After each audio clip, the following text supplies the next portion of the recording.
Tommy Boyce, welcome back to Australian Musician. Thanks so much. Great to speak to you. Another album out for you guys, Backseat Rhythms. Mhm. Last time I spoke to you was during lockdown. Did these songs come out of that period too? Yeah, they did. Some were prior to lockdown and some of them were during lockdown. So yeah, just before and during. Okay. And Mm. when it came to recording, did you record as a band? Did you record together or do your parts separately?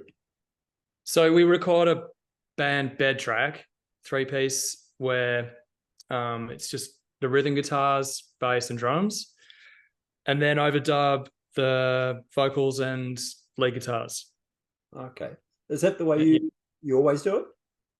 yeah, pretty much. Like I think it's sort of with the sort of time restrictions we have, it's just a kind of more economical way of doing it. If we try to go for like full live lead guitar and vocal and stuff, it'd just be so many takes to get just the right one. Do you know what I mean? Like you could edit it and combine different takes and all that sort of stuff. And that's what they did. Like that's what all the Jimi Hendrixes and all those kind of people used to do. But in terms of just kind of the budget we've got and getting it out there, we just do the band bed track, and then it's easier to do the more complex stuff on top of that. Yeah. Why did you decide to self-produce this one?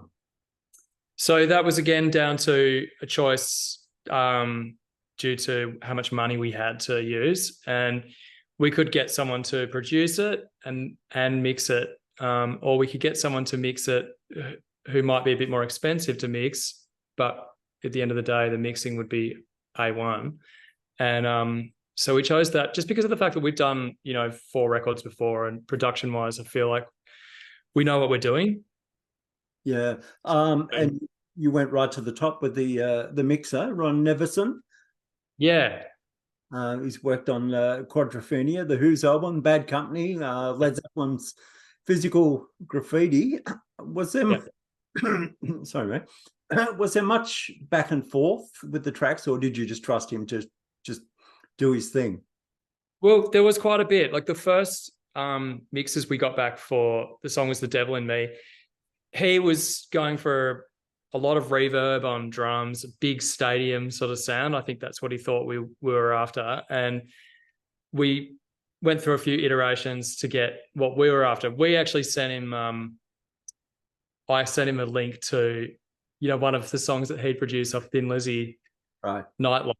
You know, I said, can you get it more like this? This thing that you've done before is more what we're after. That's what we're chasing. And he did a great job in just readjusting and sort of stripping it back to the 70s sort of sound. Yeah.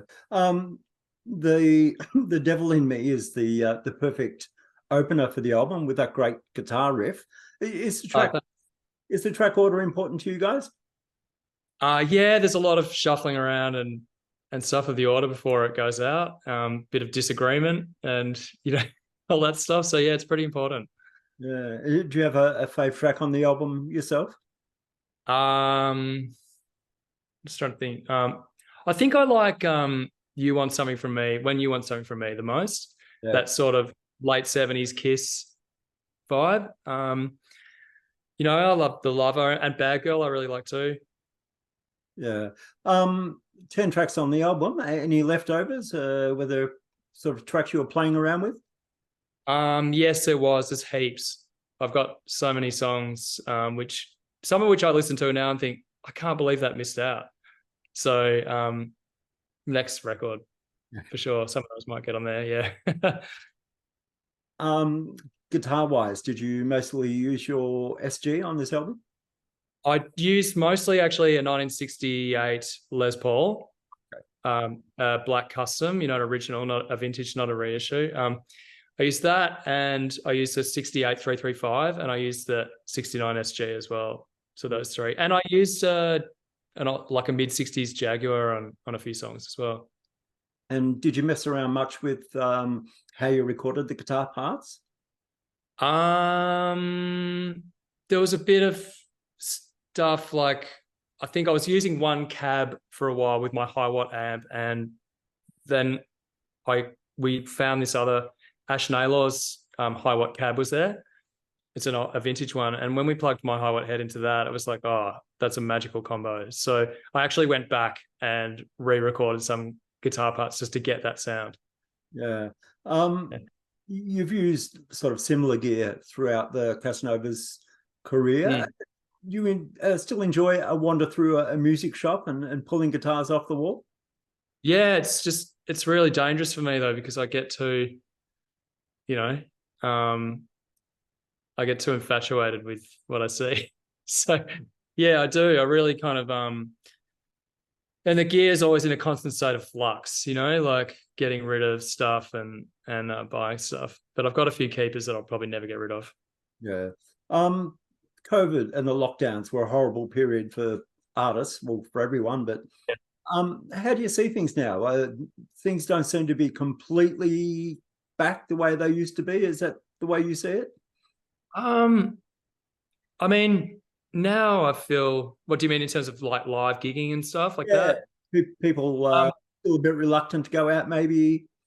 Maybe. I mean, look, I haven't really noticed it a lot, but it probably is the case. I mean, I think when we went to Europe last year, yeah, in some of the places we probably could have had more people, and that could have been due to COVID. And that was last year too, so it was still pretty fresh. Yeah.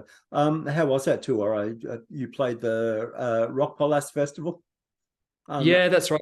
Rock Palace in Bonn. That was a real highlight. And, playing the major cities like your Barcelona, Madrid, and those kind of places, always heaps of fun for us. Good tour. It was a tough one. It was just a lot of traveling and a lot of shows in succession without breaks. So it wasn't easy, but it was good. Who did you play before at Rock Palace? We headlined it. Kingswood played before us. Oh, wow. Yeah. Okay. Yeah, there seems to be a big connection with Germany and Australian bands. Yeah, that's right. They do love your Rose Tattoos and AC/DCs and stuff. So the bands that come out of that sort of tradition, I think they really value. Probably more so than we do in our own country, funnily enough. Yeah. Last time I spoke to you, you were hoping to go to Brazil, South America. I gather that didn't happen. Hasn't happened yet. Hopefully in the near future. That'll be pretty cool. Yeah. Yeah. You've got a launch show at the ESPY on October 13. How much of the new album will you play? I think we'll probably play maybe about half of the tracks, because we've got to fit in the best of the old stuff as well. So Is that becoming an issue now, the set list? it is, yeah. We have more than we need, which is a good thing. It's always good to be able to have a relatively all killer set list as opposed to just struggling for, what are we going to play like you do in your early days, Yeah. So what's the plan from now to the end of the year and into 2024? So yeah, launches here and maybe a few interstate shows for launching and stuff as well, and a bunch of supports we've got coming up with, I think, Rose Tattoo and Baby Animals and so on. And then next year, probably September-ish, October, we'd loosely plan to go back to Europe. So yeah, but other than that, nothing else really. Yeah. All right, Tommy. Well, it's been great to catch up again. It's a great album, and we'll talk again soon, I'm sure. Cheers. Thanks a lot, Greg. Appreciate it. Sorry for being late.